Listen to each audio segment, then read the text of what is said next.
네, 안녕하세요. 심박사 기자였습니다. 2023년 11월 14일 심박사의 장마감 복귀 방송 하도록 하겠습니다. 오늘 시장은 좀 좋았습니다. 예, 코스피, 코스닥, 특히나 코스닥, 2차 전지 때문에 지수가 왔다 갔다 하는데요. 어제 대체적으로 좀 2차 전지 종목들의 어떤 반전 형태, 좀 추세 전환 가능성들, 이런 것들이 좀 나왔었는데, 단기적인 관점입니다. 그래서 오늘 대폭적으로 2차 전지 기업들 강세, 또 바이오 쪽으로도 셀트리온 합병 성공한 부분들, 주매청 물량이 굉장히 작았다는 부분들, 이런 것들은 향후 이제 주가 상승을 위한 어떤 요소들을 좀 확인하면서 우리가 조금 더 적극적인 전략들을 세울 필요가 있는 지점인 것 같습니다. 내년도 경기에 대한 어떤 그런 내용들도 한번 짚어보고, 또 이제 어제 반도체 기업들이 굉장히 좀 세게 빠졌죠. 그럼에도 불구하고 추세를 꺾는 부분은 아니기 때문에 오늘 대폭적으로 반전되는, 또 이제 강한 상승을 내는 그런 모습들을 보여줬습니다. 그래서 내년도 시장에 대한 어떤 전략들 같이 한번 이야기해보면서 필승의 전략 한번 세워보도록 하겠습니다. 오늘 지수 마감해보죠. 코스피 지수는 1.2% 상승, 코스닥은 2.5% 상승했습니다. 상승 종목 수 압도적으로 많습니다. 코스피 700 종목, 코스닥은 1200 종목. 거래대금은 크게 늘진 않았는데요. 코스피가 6.2조, 코스닥은 5.8조로 연말 분위기는 거래대금은 좀 급감될 걸로 예상이 되고요. 오늘 코스피 쪽에 기관 쪽에서, 금융투자 쪽에서 6,200억 들어왔습니다. 연말 가까울수록 이제 금융투자 쪽에서 여러 가지 어떤 차익 내지는 또 배당 관련된 단기 수급이 좀 들어올 수 있는 여건은 있고요. 코스닥 쪽에서 외국인들이 2,800억 순 매수했는데요. 골고루 샀어요. IT, 오락문화, 골고루 좀 코스닥을 좀 매수하는 그런 경향을 보였습니다. 어제 미국장은 보합 정도 마무리됐고요. 미국 CPI 발표 앞두고서 조금 경계, 이런 어떤 흐름들 좀 보여줬고, 오늘 아시아권 증시도 마찬가지로 니케이, 홍콩, 대만, 상해 모두 이제 그냥 보합 쪽에서 왔다 갔다 하는 정도 흐름을 보였습니다. 국내 시장이 좀 최근에 좀 약세였는데 오늘은 좀 모처럼 상대적으로 강한 어떤 기조를 보여줬고요. 국내 지금 연말 수급 분위기 자체가 지금 이제 폐장 분위기 계속 나타나고 있고, 내년도를 준비하는 그런 어떤 수급들이 물밑에선 또 빠르게 또 돌아가는 그런 흐름을 보여주고 있는 것 같습니다. 어쨌든 오늘 증시 흐름 체크해보면 코스피 증시는 오늘 양봉 전환됐고 5일선 위로 올렸습니다. 코스닥 지수도 5일선 붙이는 흐름, 2.5% 상승으로 어제 하락을 좀 되돌리는 그런 패턴 모습들을 보여줬고요. 최근에 변칙적인 어떤 흐름들이 계속 나타나고 있는데요. 국내 특수성이라고 보면 될 것 같습니다. 헬스케어 업종이 1.4% 상승, IT 소프트웨어 1.6% 상승, 2차 전지 업종 지수가 5.4% 상승하면서 지수를 견인했고요. 게임 업종 1% 상승, 전반적으로 강세였어요. 반도체는 0.67% 상승으로 어제 이제 시총 상위 반도체가 좋았기 때문에 오늘은 SK하이닉스가 1% 조정을 받았어요. 그래서 상대적으로 좀 시세가 강하진 못했지만 소부장 관련된 기업들은 어제 발라간 걸 거의 되돌리는 흐름이 나오는데요. 대표적인 종목이 ISC 같은 종목들 다 되돌렸죠. 그래서 어제 하락은 추세적인 건 아니었기 때문에 어제 하락을 좀 잘 분석하는 게 필요했던 것 같고요. DIT 같은 경우도 HBM 관련된 기업들의 이제 한미 반도체가 어제 어닝 쇼크 했는데요. 사실 HBM 관련된 실적이 이번 3분기에 나올 수는 없거든요.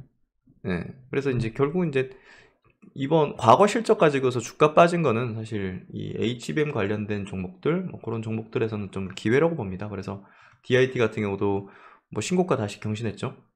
STI도 마찬가지로 8% 급등했고, 그래서 이런 부분들은 추세는 영향이 없다, 이렇게 좀 해석할 수 있고요. ISC도 아까 이제 체크드렸지만 12% 상승. 심택이 최근에 어닝이 안 좋았는데요. 과거 겁니다. 앞으로 좋아지는 흐름이 될 거라 보고요.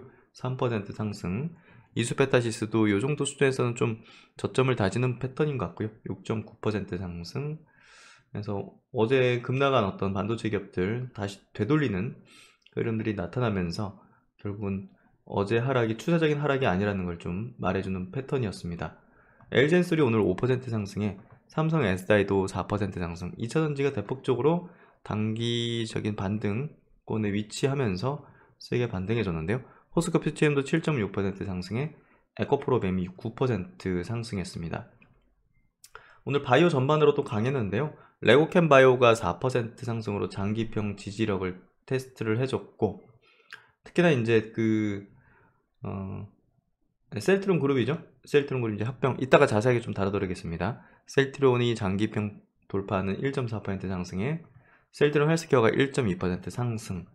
셀트론 제약이 이제 불확실성이 거친 거죠. 2차 합병 내년에 진행할 거기 때문에 셀트론 제약에 대한 메리트는 높아지게 될 걸로 예상이 됩니다. 바이오 업종의 유동성이 들어올 때는요, 뭐 덩치 있는 셀트론과 셀트론 헬스케어보다는 셀트론 제약 쪽으로 이제 탄력적인 수급들이, 탄력적이라는 게 좀 변동성을 크게 만드는 수급들이죠. 그런 주체들이 들어오기 때문에 지금 시점부터는 셀트론 제약에 대한 우호적인 어떤 관점을 가질 필요가 있는 그런 부분일 것 같습니다. 그래서 전체적으로 2차전지, 또 우주항공 쪽도 뭐 인텔란테크 5% 상승에 세트레가 7% 상승, 캔코아 4% 상승. 그래서 우주항공도 내년 모멘텀이 있는 부분들, 그러니까 내년도에 그 실적이 굉장히 좋아질 만한 업종이 그렇게 많지는 않습니다. 미국하고 중국이 좀 둔화되기 때문에. 그렇다면 이제 테마단의 움직임들을, 우리가 모멘텀적인 측면들을 조금 더 준비해 나갈 필요가 있는 그런 국면인 것 같고요. 그런 것들 측면에서 우주도, 우주항공주도 하나의 좀 대안이 되지 않겠는가, 그렇게 생각이 되고요.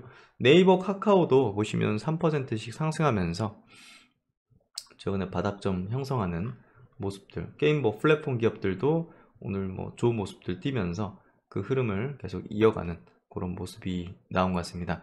전체적으로 좀 내년도 뭐 전략들 펴는 데 있어서 최근의 움직임들이 조금씩 보여주기 시작하고 있어요. 그래서 그런 것들을 가지고서 우리가 전략을 세울 필요가 있을 것 같습니다. 오늘 뭐 이슈적인 측면을 주로 이제 체크해 드리면 될 것 같고, 셀트론 관련해서 기아가 오늘 양쪽 수급 쪽에서 동시 수급 330억 들어왔고, 기아, 하이트, 진로, 좀 안정권에 있는 종목도 있잖아요. 음식료라든지 SK텔레콤 같은 기업들, 그러니까 가치적으로 높으면서 조금 이제 성장에 대한 어떤 흐름들을 가져갈 수 있는 그런 기업으로도 수급들이 좀 많이 들어오고 있고요.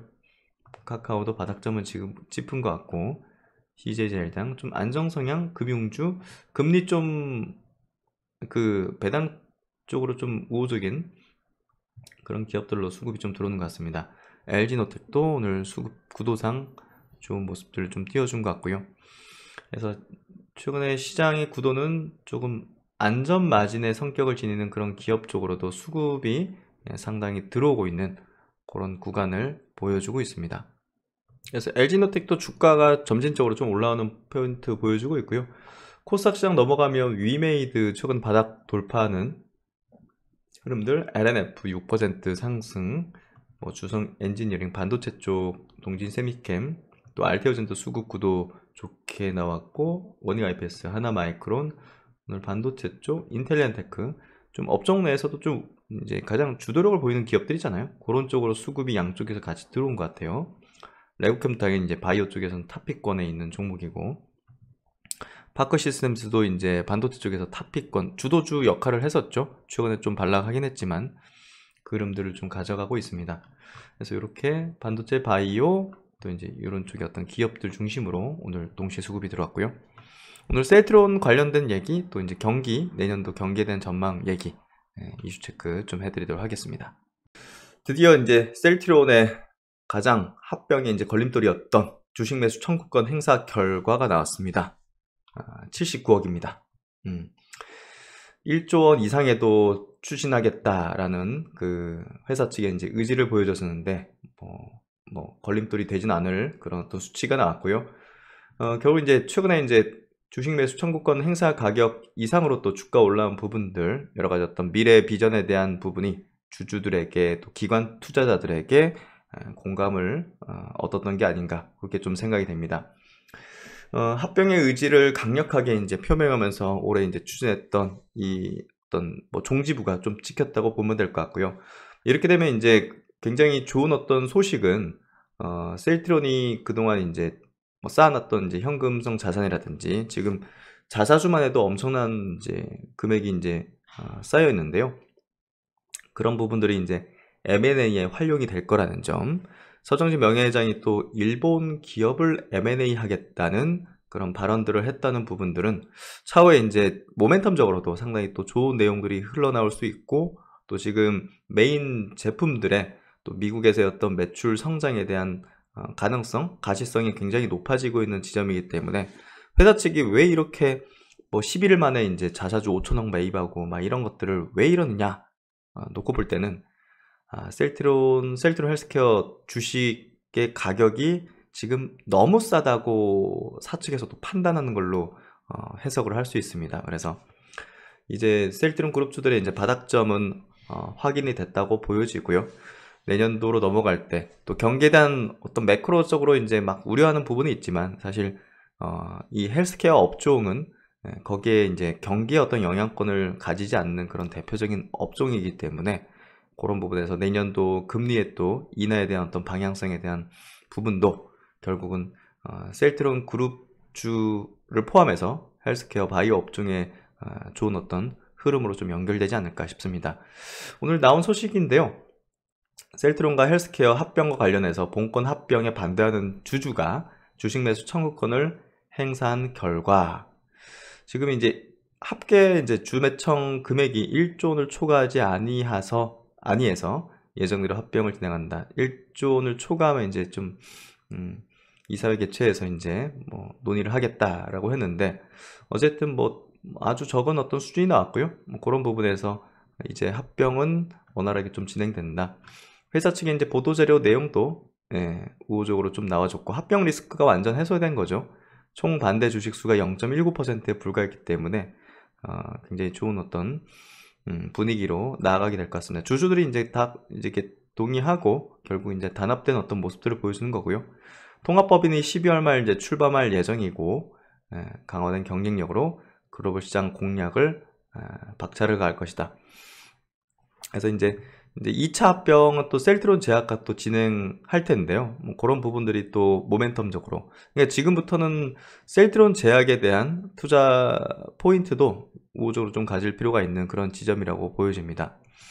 셀트론 그룹은 이 합병을 통해서 개발부터 판매까지 전체 사업 사이클이 일원화됨에 따라서 원가 경쟁력 강화에 따른 공격적인 가격 전략에 대한 구사가 가능해진다.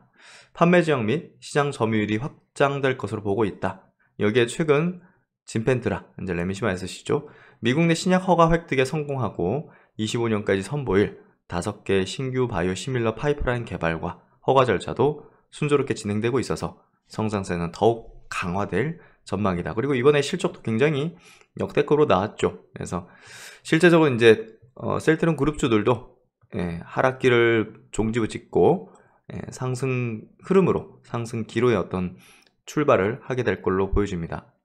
저는 이제 셀트론 그룹이 M&A의 어떤 기조를 모멘텀적으로 어떻게 가져갈 것인가, 그리고 그게 주가에 어떻게 반영될 것인가 굉장히 좀 궁금하고, 그게 이제 반영이 되기 시작한다면 상당히 또 주가의 흐름에도 우호적일 텐데요. 최근에 이제 5천억 자사주 취득을 완료했죠. 그냥 뭐 연일 막 20만 주씩 사들이는 그런 어떤 기조를 보여줬는데요. 올해만 뭐 9,500억입니다. 그러니까 주식 가격이 가장 낮은 지점이라고 회사 측은 확신을 하고 있다고 보여지고요. 회사의 실적이든 여러 가지 어떤 모멘텀의 흐름이든 회사가 제일 잘 알겠죠. 그래서 어쨌든 셀트론과 헬스케어 도합해서 9,500억, 거의 1조 원의 자사주를 매입했고, 이게 주가가 올라갈수록 이게 뭐 1.5조, 2조 이렇게 될 수 있는 거니까요. 그런 부분에서 우리가 좀 우호적인 방향으로 볼 수 있지 않을까 싶습니다. 일단은 이번 합병은요, 셀트론과 헬스케어 이제 우선 흡수 합병이죠. 헬스케어가 이제 사라지는 겁니다. 그리고 그 다음 단계로 이제 셀트론 합병, 이제 통합 셀트론과 또 셀트론 제약의 합병을 이제 추진하게 되는 거죠. 그래서 전국적으로 이제 바이오 시밀러 생산, 또 이제 유통 판매, 그리고 이제 셀트론 제약의 케미컬 사업까지 완전체를 이루는 그런 시너지를 강화할 수 있는 글로벌 종합 생명공학 기업으로 자리매김한다는 목표를 밝힌 바 있습니다. 그래서 주주가치 극대화에도 굉장히 지금 노력하고 있는 거고요. 뭐 매년마다 뭐 현금 배당이든 주식 배당이든 하고 있지 않습니까? 뭐 그런 것들도 뭐 사실 글로벌적인 어떤 스탠다드에 참 부합되는 그런 몇 안 되는 국내 기업이라고, 그룹사라고 보면 될 것 같습니다. 셀트론 관계자 얘기는요, 적극적인 자사주 또 계열사주 매입은 성공적인 합병과 미래 성장을 위한 그룹 차원의 굳은 의지를 반영한 결과다. 매입한 주식은 M&A 등 미래 성장 동력 확보를 위한 투자에 활용해서 사업 경쟁력을 그러니까 주매청이 굉장히 많아가지고 이제 가지고 있는 이제 자금을 거기에 투입하는 것보단 미래 성장 동력 확보 위한 M&A 같은 데 활용하는 게 기업 가치 레벨업에도 밸류에이션 높이는데도 더 높을 거 아니겠습니까? 중요하지 않겠어요? 그렇기 때문에 이번 주매청 정말 낮은 수준의 이런 주매청의 결과는 이 밸류업을 할 수 있는 가능성을 굉장히 크게 높인 거라고 볼 수 있고요. 오늘 그래서 굉장히 좋은 어떤 소식이 나왔고 주가에도 매우 긍정적일 거라고 봅니다. 통합 셀트론의 발전과 주주가치 제고를 위해서 지속적으로 활용을 하겠다라고 밝혔습니다. 그러면 이제 과거 셀트론 이제 서정진 명예회장의 그 인수합병 관련된 발언 내용 다시 한번 리뷰해 볼게요. 그리고 이제 셀트론 홀딩스까지도 상장을 추진하겠다는 발언들, 그런 것들도 좀 우리가 다시 한번 좀 체크할 필요가 있는데요. 그만큼 이제 합병 성공과 이런 M&A 또 셀트론 홀딩스 상장 또 이제 2차 또 이제 또 합병, 이런 모멘텀적인 측면 또 실적적인 측면, 이런 것들이 이제 동시다발적으로 우호적인 방향으로 되고 있기 때문에 되게 좀 편안할 수 있는 그런 구간으로 주가 흐름도 가지 않겠는가 싶습니다. 어쨌든 M&A 대상으로 일본 기업을 준비하고 있는데 뭐 아직 확실한 결론을 나진 않았다. 셀트론이 일본 허셉틴 바이오시밀러 시장의 60%를 점유하고 있기 때문에 유리한 측면이 있다. 그리고 셀트론 지배하는 지주회사죠. 셀트론 홀딩스를 또 상장 추진하겠다라고 하고 있고, 셀트론 제약까지도 내년 예정대로 합병을 완료하고 본격적인 성장을 시작한다. 그래서 내년 좀 우호적인 어떤 바이오 업종의 어떤 센티가 형성될 수 있는 부분들도 좀 우리가 중요하게 봐야 될 것 같고요. 서 회장은 자사주 취득 이유에 대해서 M&A를 할 때 주식 스와핑을 할 수도 있고 가격이 쌀 때는 제일 자신 있는 자기 회사에 적법하게 투자하는 것도 좋다고 생각한다. 그래서 기존 투자자 또 향후 미래의 어떤 투자자 모두 합병을 원해서 추진하는 것이다. 그래서 합병은 셀트론 그룹의 미래의 어떤 밸류를 높이는 그런 중요한 모멘텀이 분명 될 것입니다. 한양증권에서 리포팅 오랜만에 셀트론 관련된 리포팅 나왔는데요. 목표 주가 좀 의미심장해서 좀 이제 체크해드리고요. 목표 주가가 지금 주가 대비해서 77% 상승 여력이 있다. 28만원 제시하고 있고, 뭐 직설적이네요, 제목이. 내년 주가 급등 매우 기대된다. 오랜만에 느껴지는 급성장의 향기. 그렇죠. 내년도 이제 매출도 그렇고 여러 가지 모멘텀 밸류를 높일 수 있는 여러 요인들도 있습니다. 근데 이제 합병을 이제 하게 되면 다소간의 재고자산 때문에 이익 쪽에서 조금 이제 둔화되는 그런 거 있지만 이미 다 알려져 있는 사실이고 또 일시적인 어떤 요인이기 때문에 그게 주가 하락의 어떤 요인으로 작용하지는 않을 것 같고요. 셀트론의 내년도 매출액은 3조 1000억, 영업이익은 1조 980억 예상을 하고 있고, 트록스마 미국 매출이 급성장했던 2020년 이후 본업에서 최대 성장률을 기록할 걸로 전망된다. 유럽에서 램시마 SC 매출이 급격하게 성장하고 있으며 내년 1분기부터는 미국에서 신약으로 허가받은 램시마 SC 진펜트라 판매가 시작되기 때문에 매출에 대한 어떤 실적에 대한 어떤 기대감은 상당히 가시성이 높은 상황입니다. 뿐만 아니라 오래전부터 기대했던 유플라이마 매출도 본격적으로 이제 올라올 거기 때문에 진펜트라 경우는 뭐 굉장히 높은 약가를 받을 수 있고 이제 마진도 상당히 높게 나올 가능성이 높습니다. 미국에서 이제 5천억 이상의 매출을 창출할 수 있을 것으로 전망되고 있고요. 국산 의약품 중에서 역대 최대 매출 제품이 될 것으로 예상을 유인지 증권사에서는 예상을 하고 있습니다. 그래서 3분기부터 본격적인 고성장 시작해서 뭐 최대 실적이 나온 것들 우리가 확인했었고, 올해 3분기가 동사의 본격적인 고성장의 시작점으로 보인다. 3분기 말 기준 셀트론 헬스케어 램시마 SC와 유플람의 재고 수준은 각각 5,400억, 2,000억 수준으로 추정되고 내년 예상 매출액 대비해서 두 제품의 재고가 많지는 않은 상황이라는 점, 그래서 내년에도 계속해서 생산을 해야 된다는 점, 그래서 내년도 매출 계속적으로 높일 수 있는 근거로 제시를 하고 있습니다. 지금 내년 실적 대비한 포워드 이제 퍼 밸류에이션은 25배 수준까지 좀 내려온 걸로 좀 예상을 하고 있고, 내년 급격한 성장이 예상되는 상황에서 현재 밸류에이션은 상당히 낮은 수준으로 보인다. 그래서 내년 목표 퍼는 45배 수준으로 좀 매길 수 있고, 셀트론이 고성장을 보여줬던 17년이나 20년에 퍼 밸류에이션 70 이상이었죠. 내년에 다시 한번 주가 급등을 기대해 볼 수 있을 것으로 판단된다.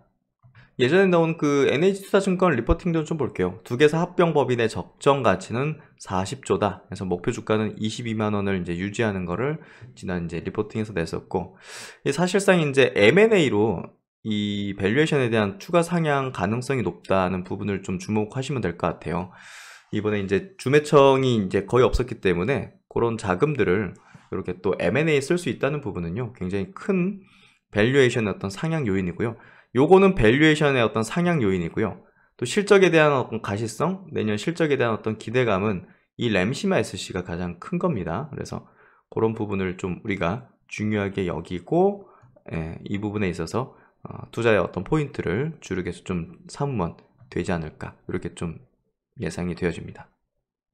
내년도 전망 리포트 중에서요, KB증권 미국 주식에 대한 전망, 미국 시장이 일단은 또 이제 뭐 가장 중요하니까요. S&P 500 분기별 전망을 보면요, 어쨌든 이렇게 좀 전망을 하고 있는데, EPS에 대한 부분은 내년 하반기에 좀 떨어질 걸로 예상이 돼요. 그래서 그런 부분들이 뭐 주가에는 뭐 또 상반기에 반영될지 하반기에 반영될지 뭐 그건 좀 알 수는 없지만, 사실 하반기에는 이 그 미국 대선에 대한 불확실성에 이런 부분들이 좀 작용하지 않겠는가 싶거든요. 그래서 그런 부분들이 좀 내년도 상반기보다 하반기는 조금 불확실성 이런 게 좀 작용하지 않겠는가 하는 게 개인적인 생각이고요. 어쨌든 지금 요 내용도 한번 체크해 드리죠. 미국 시장에서도 지금 대규모 매도 주체는 좀 부재하다, 이렇게 좀 평가되고 있는데요. 미국도 이제 신용 증거금의 잔액 변화율을 좀 체킹해 보면 굉장히 낮은 수준까지 내려와 있습니다. 결국 이제 이게 높아진 지점에서 주가 하락할 때는 걔 낙폭을 굉장히 키우는데요. 현재 신용 증거금 잔액의 전년 대비 변화율은 0% 수준이고, 신용 증거금 증가세가 뚜렷하게 꺾인 후에 주가 지수가 급락했던 사례는 없다는 점. 그래서 국내 증시도 최근에 이제 신용 융자 잔액이 급격하게 내려앉았잖아요. 그렇기 때문에 지금 구간에서 크게 두려움을 가질 이제 구간은 아니다라는 게 그런 어떤 수급적인 부분입니다. 그런 부분들이 좀 우리가 또 파악해야 될 부분이라고 보여지고요. 그럼에도 불구하고 이제 생성형 AI가 올해 명확하게 이제 시장을 압도하고 트렌디하게 지금 작용하기 시작하는 그런 부분이고, 또 반도체까지도 같이 또 끌어올려주는 그런 어떤 패턴을 만들고 있죠. 그래서 이게 금리가 높은 상황이라도 신고가를 낸다는 것을 우리가 좀 중요하게 봐야 될 것 같고요. 모든 업종에 이제 이 매크로 상황이 작용되진 않고 있다는 거고, 결국 매크로가 지금 시장의 전체 시장의 어떤 뭔가 하락장으로 연결되는 흐름이 되지는 않고 있다는 겁니다. 결국 시총 비중이 높은 그런 마이크로소프트라든지 이런 기업들이 신고가를 낸다는 거, 엔비디아 같은 기업이 신고가를 낸다는 건요, 시장이 이렇게 되지는 않는다는 겁니다. 뭐 출렁일 수는 있죠. 그래서 작년 말 등장한 생성형 AI는 2000년대 중반에 시작된 스마트폰보다 지금 더 빠른 속도로 시장의 관심을 받고 있습니다. 하드웨어인 스마트폰에 비해서 소프트웨어에 기반한 생성형 AI 파생 산업이 더 빠른 속도로 성장할 전망이다. 생성형 AI 성장 초기의 수혜는 반도체와 소프트웨어 등 IT 업종이 있고요. 그 중에서도 이제 고금리 환경에서도 투자가 용이한 대형 기업들에 집중되고 있고, 그렇게 되고 있죠. 이는 경제와 정치 불확실성이 해소되는 연말에 성장주 반등에 주요 동력이 될 전망이다. 그래서 대선이 끝나면 재궤도를 찾지 않을까. 그러니까 내년도 제가 막 또 이제 뭐 겁주는 얘기를 할 것 같아서 굉장히 좀 조심스러운 건데요. 내년도가 뭐 이제 올해장 뭐 이렇게 됐다가 내년장이 뭐 이렇게 될 거라고 보이지도 않아요. 예. 근데 이제 대선 이후, 예. 내년 이제 미국 대선 이후에는 재궤도의 이제 어떤 흐름들을 중기 상승 국면을 찾지 않겠는가 싶은데 상반기는 하반기든 뭔가 출렁이는 구간은 나타나지 않을까 싶어요. 뭐 금리를 인하한다, 뭐 그러면 또 이제 또 뭐 바이오 업종이나 이런 쪽은 또 뭐 굉장히 또 좋은 어떤 분위기를 낼 수도 있지만 또 전체적인 어떤 시장 측면에서는 덜컹거리는 어떤 구간을 만들 수도 있거든요. 그래서 어쨌든 그런 것들이 한번 출렁이긴 하지 않을까라는 생각을 좀 갖고 있습니다. 어쨌든 뭐 미국, 중국도 내년 경기에 대한 둔화 전망을 대체적으로 하고 있는 상황에서는 한 번은 출렁이지 않을까라는 포인트로 조금 이제 생각을 하는 거죠. 그래서 이제 미국에서 대선이 있다는 건요, 지금 우리가 한국 시장에는 굉장히 큰 영향을 줬던 이 IRA 법안, 이제 인플레이션 감축법이죠. 이게 이제 대체적으로 이제 친환경, 에너지 기후 변화 대응 예산이 이제 굉장히 큰 건데요. 이 부분이 어떻게 될지에 대한 불확실성이 크다는 거는 뭐 국내 이제 증시에도 영향을 미칠 것이고, 또 이제 특히나 이제 2차전지 업종에 뭐 불안감, 약간 좀 불확실성을 좀 야기할 수 있잖아요. 그렇기 때문에 제가 2차전지 업종에 대해서는 좀 보수적인 어떤 의견을 드리는 것도 그런 것들에 이제 기반해서 이제 내년도의 어떤 전략에 있어서는 이야기를 좀 드리고 있는 거고요. 지금 이제 연준은 뭐 고용이 흔들리고 지금 소비가 약간 둔화되는 것들이 나타나고 있기 때문에 어쨌든 통화 정책에 대한 기조 변화 이런 것들을 좀 충분히 이제 할 시점이 도래하고 하고 있다, 이렇게 좀 생각이 되는데요. 경기 둔화 우려가 생기면 시장은 움츠러들겠지만 연준은 경제 지표를 확인하고 가겠다는 입장을 한동안 고수할 걸로 본다. 그래서 이제 연준도 뭐 고용이 약해지는 모습이 관찰되면서 소비가 위축될 뭐 고용이 약해지는데 소비가 당연히 약해지겠죠. 그러면 이제 그런 우려가 발생할 때 연준도 정책 기조를 뭐 전환을 할 걸로 보여지고요. 지금 금리를 굉장히 높여놓은 상태이기 때문에 인하에 대한 어떤 그 여력이 굉장히 높잖아요. 그러니까 자기들이 갖고 있는 이제 뭐랄까요, 칼 이런 것들이 굉장히 좀 잘 구비가 돼 있는 상태죠. 예, 여차하면 그냥 금리 확 낮춰가지고 또 경기를 뭐 살린다든지 그렇게 좀 만들 수도 있기 때문에 결국은 차후에 이제 뭐 경기가 둔화되고 뭐 이런 것들 때문에 막 증시가 폭락할 거다, 막 이런 공포를 조성하는 사람이 있다면 오산입니다. 예, 그렇게 좀 생각하고요.